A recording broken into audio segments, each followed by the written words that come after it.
The State of the Union is tonight, so we'll be talking a bit about some of the last minute things that are going on with that, some of the changes, and some of the trolls that are coming with that as well.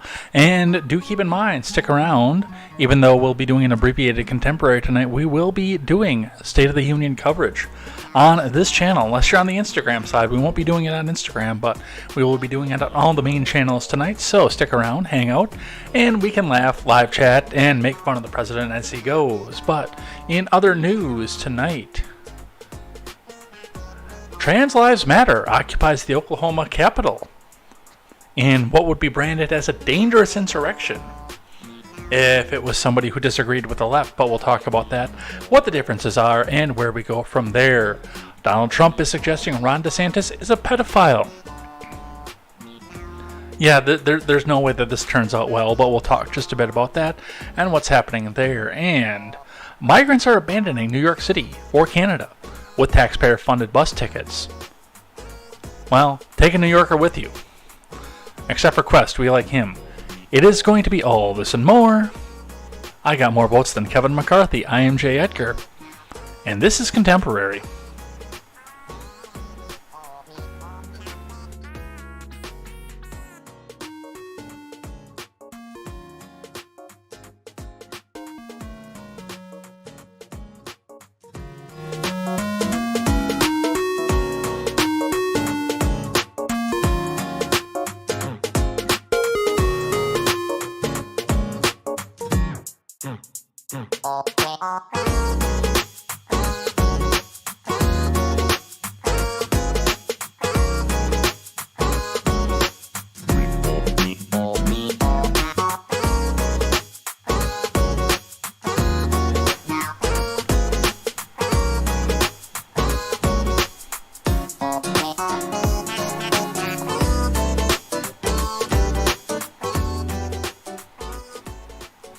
Good evening, Heads. Welcome to Contemporary. My name is Jay Edgar. We've got a little bit to go over here tonight in an abbreviated broadcast of Contemporary. That's right, we're only going until 7 tonight because I'm going to take a little bit of time and eat a little bit of dinner, and then we will be back here at 7:45 for the State of the Union coverage. Reminder, that will not be on Instagram because I have no way to broadcast the actual speech to the Instagram side, so it will be on all the main channels: YouTube, DLive, Twitch, Facebook. You can go check it out on all the main platforms.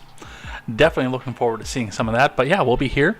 But for right now, we will be going over the news and what's happening there. We'll be talking just a little bit about what's happening with the State of the Union and a little bit of trolling that's going on as we lead up to this over here.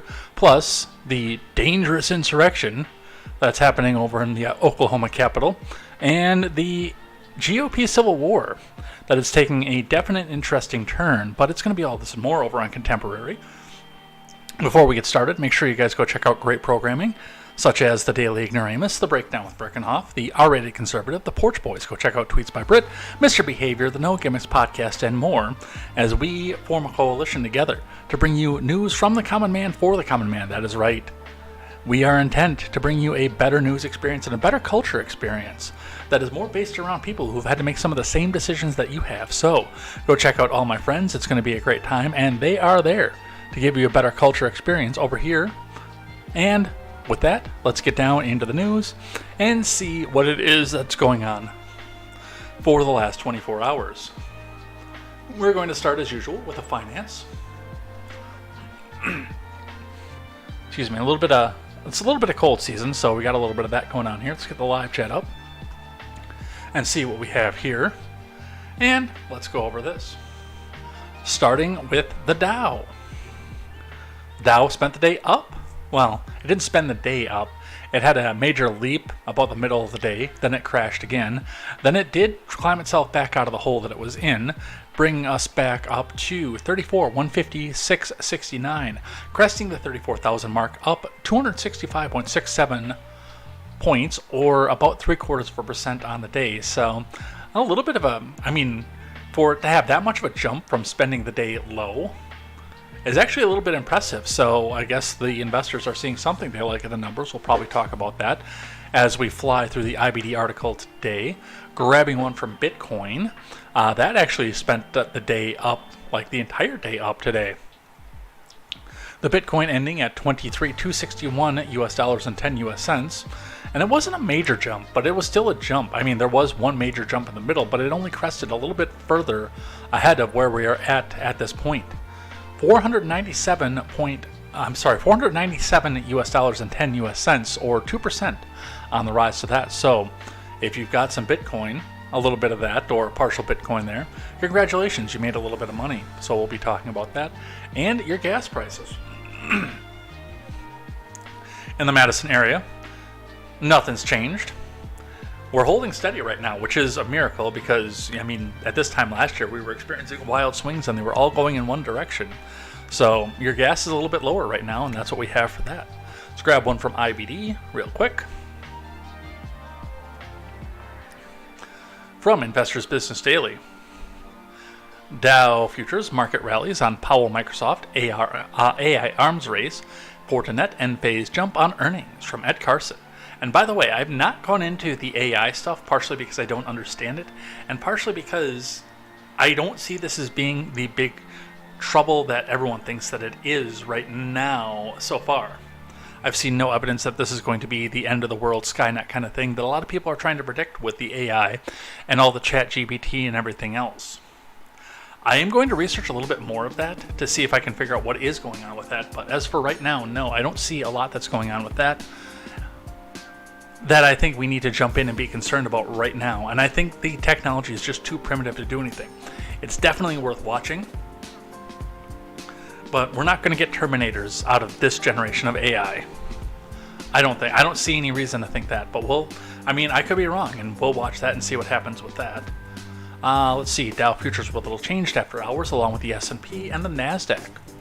The market rally was volatile as Fed Chief Jerome Powell spoke Tuesday afternoon, continuing to balance hawkish and dovish comments. The major indices ultimately closed higher, still in a recent range of the past few sessions. Microsoft held an event highlighting OpenAI's ChatGPT, with Google and Baidu pushing ahead with their own ideas. Microsoft and Alphabet rose modestly Tuesday, while Baidu gapped higher. After the close, Vertex Pharmaceuticals, Chipotle Mexican Grill, Paycom Software, Fortinet, Enphase Energy, Yum China, and Inspire Medical Systems all reported. President Brandon will give his State of the Union speech in prime time tonight. He's expected to discuss debt limit talks and renew a call for quadrupling a tax on stock buybacks. But with a split Congress, such a tax is unlikely to make much headway. Let's skip this. Let's talk about the futures. Dow Futures fell 0.1 versus fair value. The S&P fell 0.1 and the NASDAQ was flat. And remember, overnight action in Dow Futures and elsewhere doesn't necessarily translate into actual trading in the next regular stock market session. So that's what we see coming off the markets. As we always do, and one of the things that I've been sticking with regularly, because it happens so often, is layoffs in the tech sector. So we are going to read from CNN. Zoom is the latest one in this. Zoom will lay off 1,300 employees, and CEO is taking a massive pay cut. From Catherine Thorbecki.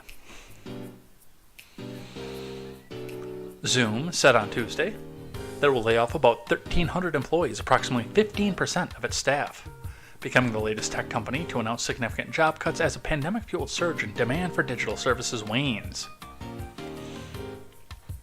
In a memo to employees, Zoom CEO Eric Yuan said the layoffs would impact every part of the organization. Yuan also said that he and other executives would take a significant pay cut after acknowledging that he made mistakes in how quickly the company grew during the pandemic. Yeah, he wasn't wrong to go back and invest into that, but a part of that is just like what I said on Dell. You get to a point where it's not marketable anymore. Yeah, there were a lot of people that did Zoom meetings and Zoom calls for classes and had a subscription for, the school model for that made Zoom rich. It really did. But after all the schools open and most of your businesses open and a lot of people got in trouble for work from home kind of stuff, the demand for that really fell. And I mean, there's always going to be a demand for some sort of video chat option, but I mean, Google Chat is there and it does better. Apple still has its FaceTime, its proprietary one there. And Zoom, like I say, it's still going to be used. It's just not going to be used as much. And there are a lot of people who are going to cut their Zoom because it's an extra $15 a month that they don't have to pay.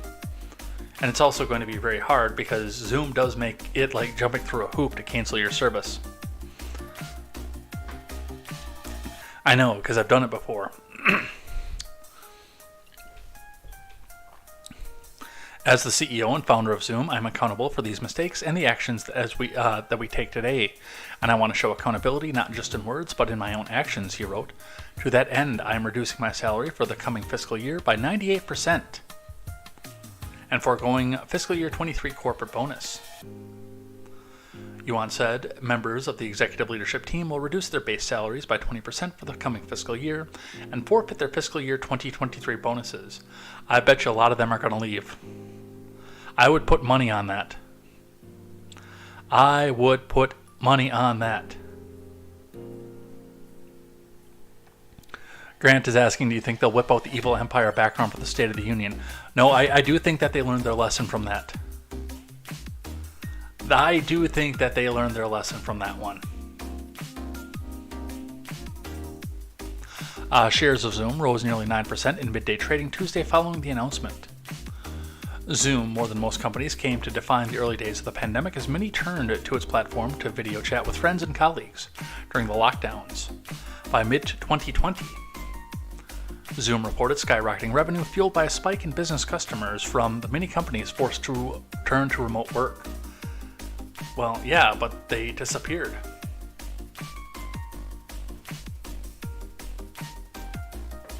Yuan said the company staffed up rapidly during the early days of the pandemic to support the boom in demand as many turned to its platform to video chat with friends and colleagues. Within 24 months, Zoom grew 3 times in size to manage this demand while enabling continued innovation, Yuan wrote.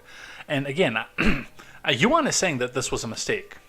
I don't think this was a mistake, honestly. I really don't. The thing with that is they needed that growth at the time. They really did. They needed that many people. But now that they didn't need that many people, now that they could turn around and, ease off some of this a bit, then it turned into, okay, now what do we do with all these people who we promised jobs? And that has come to define a large amount of the tech sector too, where many of them tried to overstaff, and just as it started to lay off and as they started to be overbloated, now you've got a bunch of people who are expecting 6-figure salaries that now might have to go back and work at McDonald's. Learn to burger flip. All right, that's what we have for finance. Let's talk about the State of the Union, and we are going to start with our friends over at NPR. That is right. National Progressive Radio tells us what to expect from the State of the Union address. This was heard on All Things Considered, and we will actually be listening to this because this does appear to be an interview. We'll listen to just a bit of this. It's about a 5-minute listen. But even as we're listening, make sure you hit that donate button. Make sure that NPR knows that you donated, because it's not your money, it's our money, comrade. They need our money to tell us that States of the Union that come from an evil orange president are evil and propagandistic. But anything that comes from a president that was supported by NPR is good and dovish and could never be a lie. So, we will see what they have to say. This is between Asma Khalid and Susan Davis. And let's see what it is that they have to say.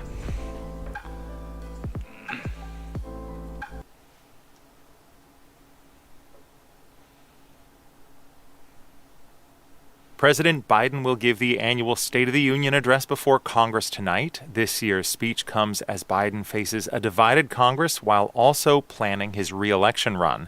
NPR White House correspondent Asma Khalid and NPR political correspondent Susan Davis are here in the studio with a preview. Good to have you here. It's great to be here. Asma, to start with, what's the president likely to focus on tonight? Well, a few things. I mean, we're certainly going to see and hear him give a bit of a victory lap, which he's been on, right? Touting his legislative accomplishments and the economic progress the country's made during his first 2 years in the White House. But I will say, Ari, I think it's important, and we're going to see him sort of strike this delicate balance, because while there are certainly economic gains, many of us go out to the grocery store still realize that prices are higher than they were before the pandemic. Biden is also going to be trying to emphasize some of the policies that he wants to, implement over the next 2 years. A White House official told me that includes doing more on gun violence, doing more on having some sort of police reform. It's important to know that Tyree Nichols' mom and stepdad are going to be special guests joining the First Lady tonight. And Tyree Nichols, remember, is the young man who died recently after being beaten by police in Memphis. I will say collectively, the president does want to strike this optimistic tone. He wants to talk about issues where he thinks both members of both parties can actually get something done on, find common ground. But at the same time, this speech is about drawing lines in the sand and creating, some contrast with Republicans. And Sue, this is the first address to Congress that Biden is going to give without the health protocols that were in place all through the pandemic. What's it going to be like tonight? No masks, no testing requirements, no social distancing. I mean, part of this is a reflection of the reality of Republicans taking over the House. One of the first things the new majority did was eliminate the final COVID-19 protocols. They opened the building back up to tours. Republicans have been putting pressure on the president to end the national emergency sooner than he'd like. They passed a bill.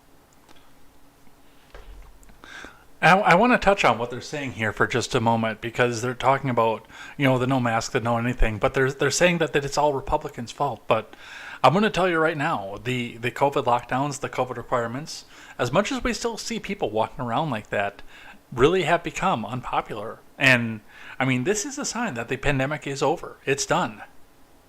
It's not just evil Kevin McCarthy's House of Representatives lifting all the restrictions. It legitimately is a position of it's over. As much as the Biden admin wants to keep lockdowns, wants to keep people doing remote work because it might affect climate change, and I do believe that there's a climate change lockdown coming, and a lot of this was to prepare us for climate change lockdown. As far as the masks, the vaccine requirements, and the passports go, no, that doesn't fare well with the American people, and they know that. So that's one of the things to look at coming into this. Let's do a little bit more of this, but we got to keep going because we got a lot to go through. Passed a bill just last week to do so immediately. The president said he'd veto that bill, but it did provoke the White House to say that they would be ending the national emergency in May. And one thing I'm curious to listen for tonight is how Biden frames the chapter that the country is at when it comes to the COVID-19 pandemic, and whether he talks about it as sort of mission accomplished. This is a thing of the past. Asma mentioned a couple of the guests. I know there's a long list that the White House released. Anybody in particular you're looking to? I think the focus on police reform, especially for members of the Congressional Black Caucus, is interesting. The Tyree Nichols family was an invitation on behalf of the head of the CBC. The father of Michael Brown, the teenager who was shot in 2014 in Ferguson, Missouri, that was a big moment in the Black Lives Matter movement. His father will be there at the invitation of Cori Bush, a Democrat from the state. And that's all for theatrics, too. So from listening to this and hearing NPR try to spin this around, we can expect a lot of theatrics, a lot of, one of the things that I wonder with the Tyree Nichols thing and the fact that they're trotting out Michael Brown is if we are going to see riots this summer, if there's going to be just another unfortunate, unarmed black child being shot by evil white policemen happening this summer, and we're going back out to another summer of love. So-called. But We'll watch that. I don't have a crystal ball. I can't tell you what's going to happen. I can tell you what the propaganda looks like, but as far as what's going to happen, I'm going to be learning it at the same time you guys are. Maybe a little bit before, but that's just because I'm researching before I relay the news out to you. Let's keep going. A little bit of trolling going on here.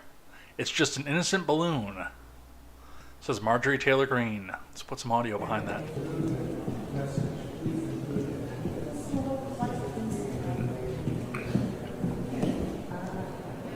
I kind of like this, I'm not going to lie.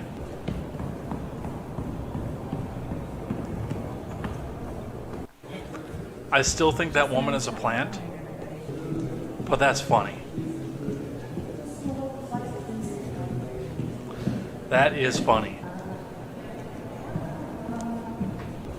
The deep state can get one right every once in a while, apparently. From Fox News, Marjorie Taylor Greene trolls Biden's State of the Union with a white balloon. From Thomas Catenacci and Houston Keene. Marjorie Taylor Greene brought helium balloon to the U.S. Capitol on Tuesday in an effort to troll President Biden over his response to the recent Chinese spy flight ahead of the State of the Union address. Greene said it was just an innocent white balloon in a video she posted to her Twitter account Tuesday afternoon, which also showed her walking the Capitol building with the balloon. In an interview with Fox News Digital, Greene said that she brought the balloon to work because the Chinese spy flight crisis was the number one thing Biden needs to address during his speech later. I will be curious to see if he actually talks about that or not. Number one thing that he needs to address is hovering above me, she told Fox News Digital. The American people are still extremely upset and terrified that the President of the United States allowed China to fly a spy balloon across our country.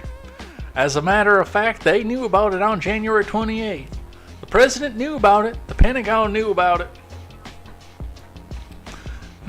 But they allowed China to bring their spy balloon into our airspace, traverse the entire country, spying on our military at them their military bases, food factories, cities, our entire infrastructure before it left the country. And they finally shot it down. That's what Americans still have on their minds.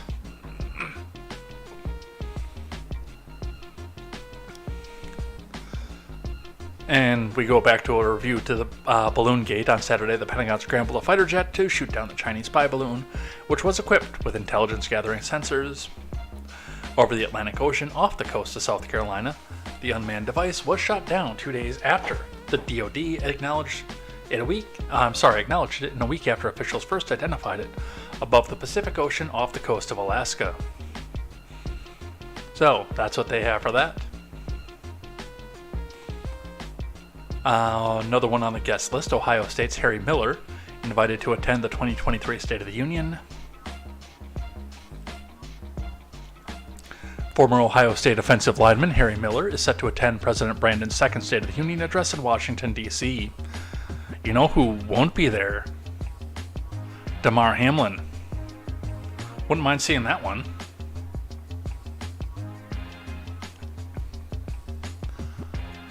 The Ohio State senior is part of the group of 20 people and one of 2 Ohioans who was invited to join First Lady Jill in the viewing box to hear the president's speech. Each of these individuals was invited by the White House because they personify issues or themes to be addressed by the president in his speech, or they embody the Biden-Harris admin's policies at work for the American people. A release from the White House said, what does a Lily White, college senior, who had every advantage coming in, embody of the Biden admin's policies, I wonder? Excuse me. Miller played in 22 games between 2019 and 2021, including 13 of 14 games as a true freshman. In March of 22, Miller announced he was medically retiring from football and shared his story of anxiety and depression. Since then, he's become a strong advocate for mental health and emotional wellness. Well, so am I, but that's because my big thing is suicide prevention. In an interview with 10 TV sports anchor Dom Tiberi, Miller shared that he had a history of mental health and was inundated with thoughts that would often scare or hurt most people. Miller credits Day and the mental health support at Ohio State for saving his life with care and understanding. Miller was named one of 22 members of the 2021 All-State AFCA Good Workers team for his dedication to the community service and positive impact he has made on the lives of others. He has served as board member at Mission for Nicaragua, a nonprofit that operates a school and distributes food and medicine to less fortunate families in Los Brasiles. Miller raises money for Mission for Nicaragua through the sale of t-shirts, sweatshirts, and baseball caps, and has made nearly a dozen trips to Nicaragua, including having Ohio State teammates accompany him. Dude, that doesn't embody anything in the Biden admin. Private charity and capitalism to raise money for private charity, that embodies nothing of the Biden admin. If we were trying to embody parts of the Biden admin, it would be taxing people more so they could send more taxpayer money, with the government skimming a little bit off the top, or a lot of it off the top, before it goes down there.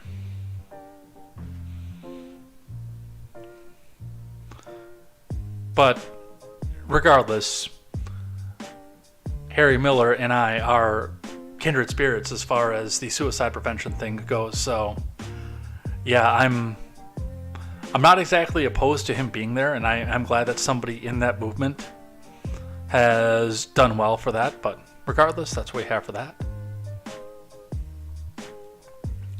Mary Miller. Mary Miller, Illinois rep. I won't attend Biden's State of the Union to listen to him lie and get applauded. Well, we're going to listen to him lie and get applauded. 7:45 tonight. From Hank Berrien. Illinois GOP Congresswoman Mary Miller, apparently fed up with President Biden's habit of prevaricating, said bluntly that she will not attend his State of the Union on Tuesday. Former Speaker Pelosi ripped up President Trump's State of the Union, which celebrated a secure border, support for our military, and American energy independence, Miller stated. Joe Biden's presidency has been filled with lie after lie, especially lies about the border being secure, inflation being temporary, and the DOJ targeting parents for attending school board meetings. I will not be attending Biden's State of the Union to listen to him lie about the damage he has caused to our country, while the left-wing media and members of Congress applaud his lies. Miller referenced Biden's statements about retaining classified documents as vice president, his family's business dealings with China, and gas prices. I will be giving my guest ticket to Air Force Colonel Mark Hurley of Sherman, who retired from the military because of Biden's unjust COVID vaccine mandate. She promised. Biden used the pinko pox vaccine mandate as a political purge to force the best and brightest out of our military, and Biden has still failed to provide accountability for his disastrous withdrawal from Afghanistan more than 2 years ago. Harley responded, "It's an honor to be able to personally thank Congresswoman Miller and Speaker McCarthy for their efforts to end the pinko pox vaccine requirement for military members. These legislative leaders continued the battle we did not have the time to complete. Through our normal chain of command, we are truly grateful for the thousands of military careers they have saved." We're going to listen to him lie. We're going to do that here, right here, 7:45 Central. And, just because walls don't work or something or other. By the way, as we pan out for here, look for Ray Epps, because he's probably out here, getting ready to storm the Capitol, or get a bunch of people to storm the Capitol. Benny Johnson, Joe Biden refused to secure our border, but he made sure to put the fence back up around the Capitol ahead of the State of the Union. Democrats know walls work, but they only use them to protect themselves instead of everyday Americans.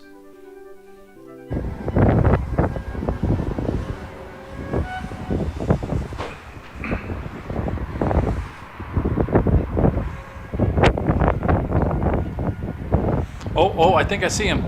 I think I see Epps. Is that him? Do I see him? Is that him right there? I don't know why I pointed at the screen. You can't see me point at the screen from here. Or is it? Oh, is that him? Is that him down there? There's people walking. That might be Epps. It might be Epps. Area closed. So, realistically, this may be a precaution, and this might not be coming from Democrats, the Democrat Party. This might be from the Secret Service doing threat assessment. There is a definite possibility that that's the case. But it's still funny to look at and see. All right. And that is what we have for what's going on for the State of the Union. Let's talk about the violent insurrection. Mostly peaceful protest at Oklahoma Capitol. From Nick Camper over at Oklahoma's News 4. Trans rights group peacefully protest at Oklahoma Capitol. Right, but if it had been, right-wingers in New York peacefully protesting, or here's an easy one that we can reference because it actually happened that way. If it had been right-wingers peacefully amassing in the Capitol in Michigan to protest COVID lockdowns, that's dangerous insurrection. That is dangerous insurrection.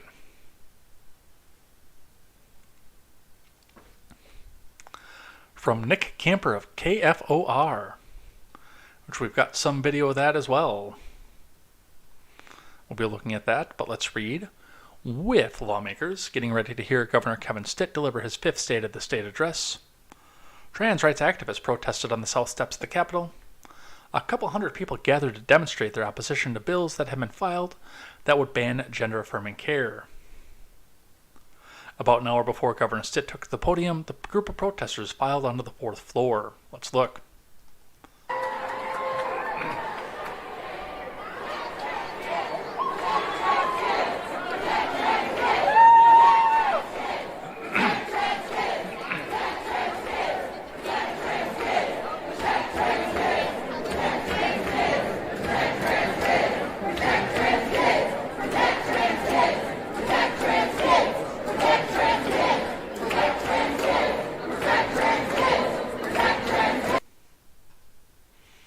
Well, that's one. The group peacefully demonstrated directly outside the House chamber where Stitt would deliver his speech. Activists chanted "Trans Lives Matter" or "We Are Oklahoma." Videos of the protests are being shared widely across Twitter. Political commentators who were not at Monday's protest have reshared the video and used the terms militant to describe the activists. One commenter said Trans Lives Matter stormed and occupied the Oklahoma Capitol today, which, by the way, as again we noted with the right-wing protest in Michigan, is exactly how they would spin it if it was going the other direction. However, those characterizations are not accurate. Demonstrators were led in by Oklahoma State troopers and Capitol security staff, just like D.C. on January 6th, and just like the Michigan protest. Each person walked through a metal detector. State Patrol was present on the fourth floor, blocking the entrance into the House chamber. Just like January 6th. Just like the Michigan State Capitol.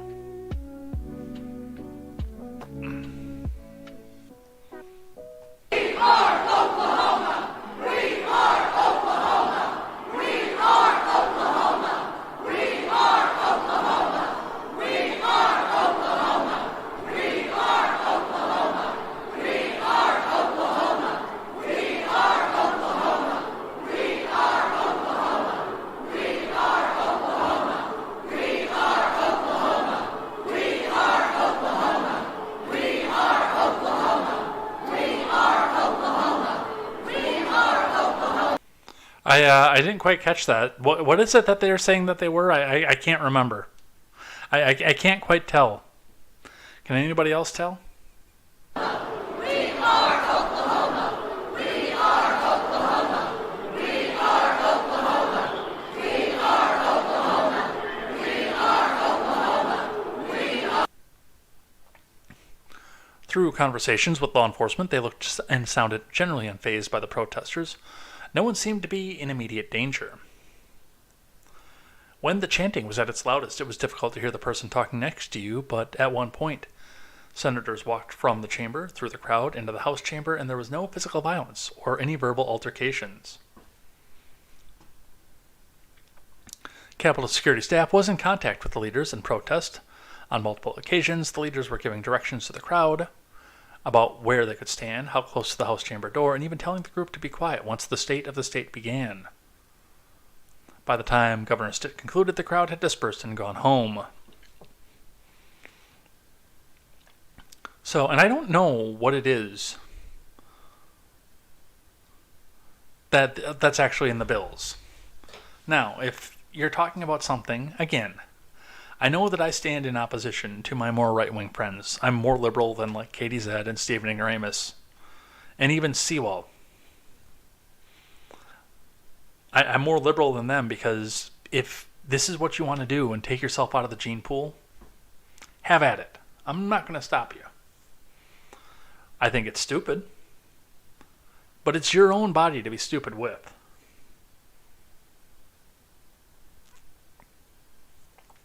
Keep the kids out of it. Stop trying to spread this to kids. But if this is what you need to keep yourself happy, then that's what you need to do. I have yet to see a bill, and I have not read the Oklahoma bill, that says that legally consenting adults are disallowed from doing this. I've seen a lot of them that disallow kids from doing it before the age of consent, which I'm completely fine with.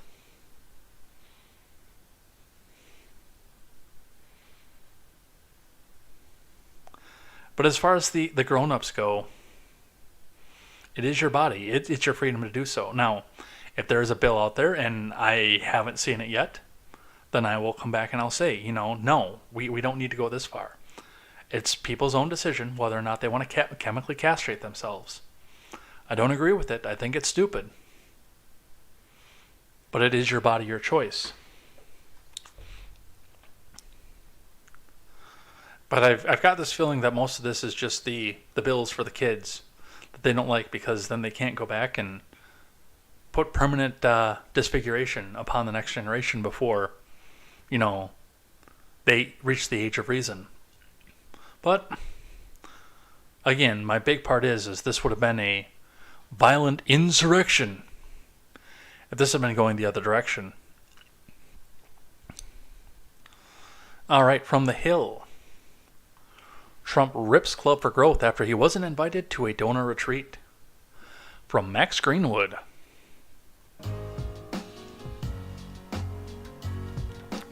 Former President Trump lashed out on Tuesday at the Club for Growth, a leading conservative group, after he was left off the guest list of its annual donor retreat. In a post on Truth, Trump ripped the group as the Club for No Growth and recounted how his ties to the group fell apart after disagreements over his endorsements in high-profile races in Alabama and Ohio last year.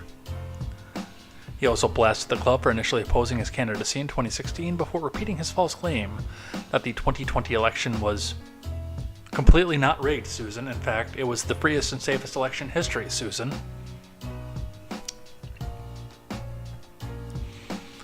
Part of this I can't read because we're on a YouTube video. The Club for No Growth, an assemblage of political misfits, globalists and losers, the worst losers, fought me incessantly and rather viciously during my presidential run in 2016. They said I couldn't win. I did, and I won even bigger, but not in the year that I'm about to say, because this is YouTube, and nothing bad happened, and the election was perfectly safe, and don't ban me, Susan. They asked us to get together on endorsements of candidates, and we did, and had many, many, many great wins, and no losses. Relationship broke over my endorsement of certain great people in Alabama and Ohio. I won them all. Every one of them, okay. Trump's comments came after the club's president, David McIntosh, told reporters on Monday the group had invited several prospective Republican presidential contenders to its annual donor retreat in Florida, but had left Trump off its list. Trump is so far the only declared candidate in the race. I love how they're skipping over Mad Dog. Or not Mattis. The War Walrus, Bolton. Although I wouldn't be surprised to see Mattis get into this one either. But I love how Bolton is officially declared. And yet when we talked about Nikki Haley last week, we said, oh, well, the only other person who stood up against Trump is going to be Nikki Haley, which, by the way, it means that she's lied to her constituents already. And now here, Trump's the only declared candidate in the race. Bolton is nowhere. Bolton has entered the chat, folks. That's funny. I love that.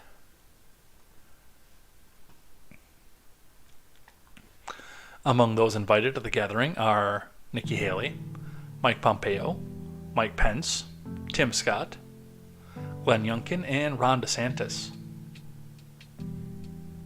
We've invited all the folks here listed here, McIntosh said, not Trump, but we've invited the others. While he hasn't announced whether he intends to run for the White House in 24, DeSantis has emerged as an early favorite for Republicans, and perhaps the biggest threat to Trump's hopes of recapturing the White House. Yeah, well, a part of the problem with DeSantis is that he'll get in there, and even if he doesn't get a Congress in his favor, well, I got a pen and a phone, folks, so if Congress won't do it for me, I will do it by executive order. That's the problem with DeSantis, right there in a nutshell.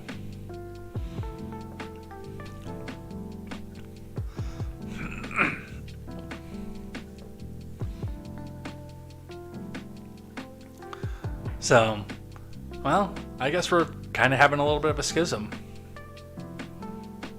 DeSantis striking at Trump from Insider.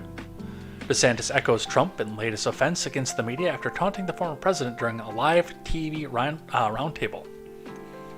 From Kimberly Leonard. Yeah, he's trying to out-Trump Trump, and that wound up poorly for Scott Walker. Now, DeSantis, or my disagreements with his executive orders, is a more conservative governor than Scott Walker ever was. And yes, I liked Scott Walker when he was the governor here. But I saw the problems with him.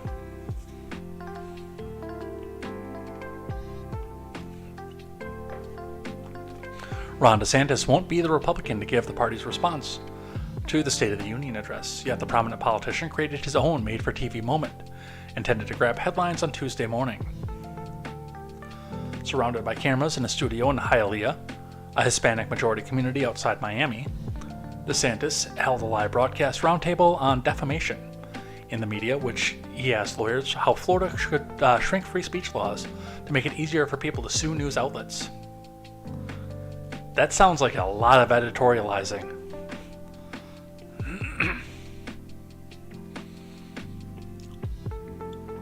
In Florida, we want to stand up for the little guy against these massive media conglomerates, DeSantis said, before a small seated audience with the words "Speak Truth" spread across the screen behind him.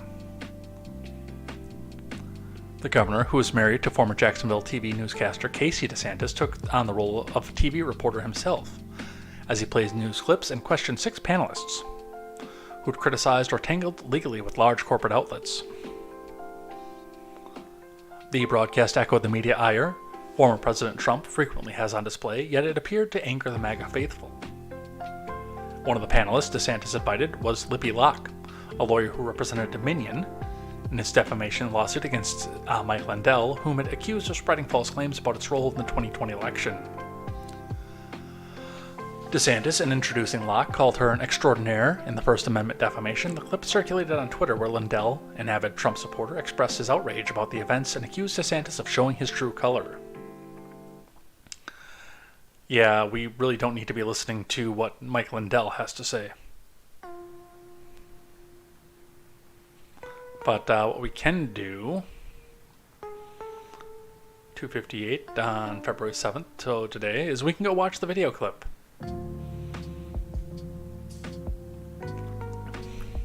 Right there, in fact. We gotta start wrapping up here, too. Thank you. Okay, also joining us here today is Libby Locke. She's a partner at Claire Locke LLP and is a extraordinaire when it comes to First Amendment defamation. So, Libby. Thank you, Governor, for having me and putting. Thank you. Okay, also joining us here today is Libby Locke. She's a partner at Claire Locke LLP. So, here's the thing. That was not a direct snub to the president. A lot of that was insider editorialization. Because they've got to run the Orange Man bad narrative constantly.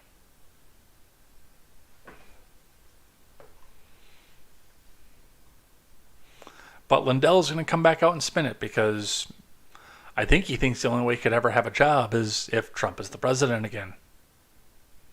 I don't know. Not a fan of Mike Lindell. Used to be, not so much anymore. But not to be left out in the cold on the insult train. And I think this will be the last one that we do. I'm still on the fence on whether I'll do Twitter trending or not. From Rolling Stone. Well, Trump is now suggesting Ron DeSantis is a pedophile. From Ryan Bort. Trump recently has been ramping up his attacks on Ron DeSantis ahead of a potential 24 Republican primary showdown. We're not going to lie, we figured it'd take the former president at least a few more months before he started accusing the Florida governor of pedophilia. Trump has been doing just that on Tuesday, though sharing a few posts on Truth Social, purporting to show that DeSantis is grooming high school girls with alcohol as a teacher. "That's not Ron, is it?" Trump wrote sarcastically. "He would never do such a thing."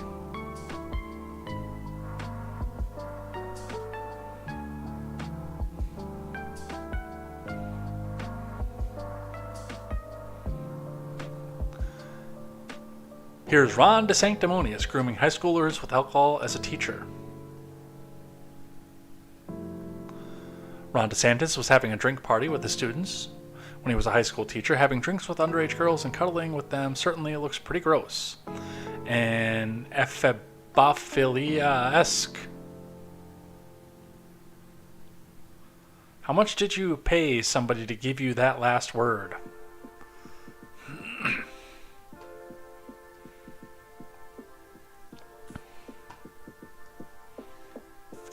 The New York Times, a former newspaper, reported last year DeSantis' time as a teacher at the Darlington School in Northwest Georgia. The report notes that several students described DeSantis as a frequent presence at parties. With seniors at the school, as an 18-year-old, I remember thinking, "What are you doing here, dude?" one former student told the Times. The photo Trump shared on Tuesday was originally published in 2021 by a Democratic blog called The Hill Reporter, which noted the girls in the photo were seniors when it was taken in 2002. Trump's line of attack comes as DeSantis seeks to establish himself as the Republican Party's leading culture warrior, in part by stoking fear over pedophiles and groomers. The governor's "It's not that law," which prohibits the discussion of gender identity in lower grades in Florida public schools, was widely marked as an anti-groomer bill, the idea that being educators had been grooming young children for sex. DeSantis press secretary Christina Pushaw last year accused opponents of the then bill of being groomers themselves, and right-wing activists quickly descended on Disney. After the company came out against legislation, DeSantis is still trying to punish Disney for doing so. Well, yeah, this is Rolling Stone, so we're just going to editorialize this to death. This is not objective reporting, but I mean, it's Rolling Stone, so not a lot of shock there. Trump's Truth Social post on Tuesday came amid a torrent of attacks against the governor. The former president has recently called DeSantis a globalist and a friend to Jeb Bush, while accusing him of bowing to the pressure to implement the pinko-pox mitigation measures towards the beginning of the pandemic. He's also whined that DeSantis should be loyal, considering it was Trump's endorsement that helped him win the 2018 gubernatorial run. Well, no, that's not really how this works. I'm going to come right out and say, I am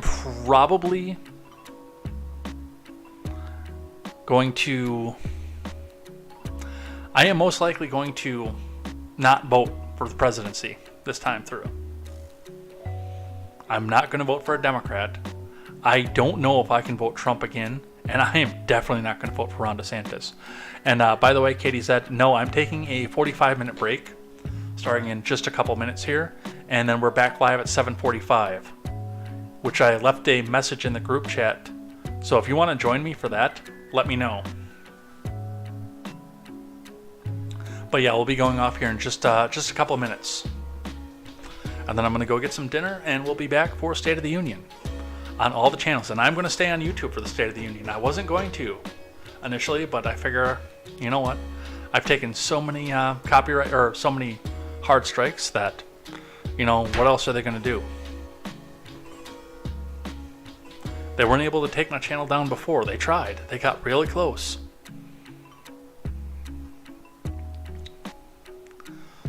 All right, and I actually think that is going to be it for the night.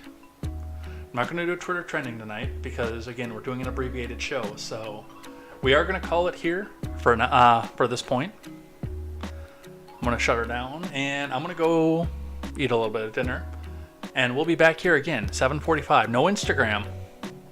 We're not going to be on Instagram for this one because I can't put the speech on the screen behind me like I can on the YouTube and on the Twitch and on the D-Live. So I won't be doing that. But yeah, we'll be back here, 7:45 Central. We'll be doing some commentary beforehand. And we will be broadcasting the State of the Union live with commentary as it goes. And, well, I got to work in the morning, so I can't exactly drink along. I'd like to, but I can't exactly drink along because, 7:30 comes early. But I sure would like to do the drinking game and get hammered because, if we take a drink every time Joe Biden tells a lie, most of us will be dead by that point. Let's head out of here.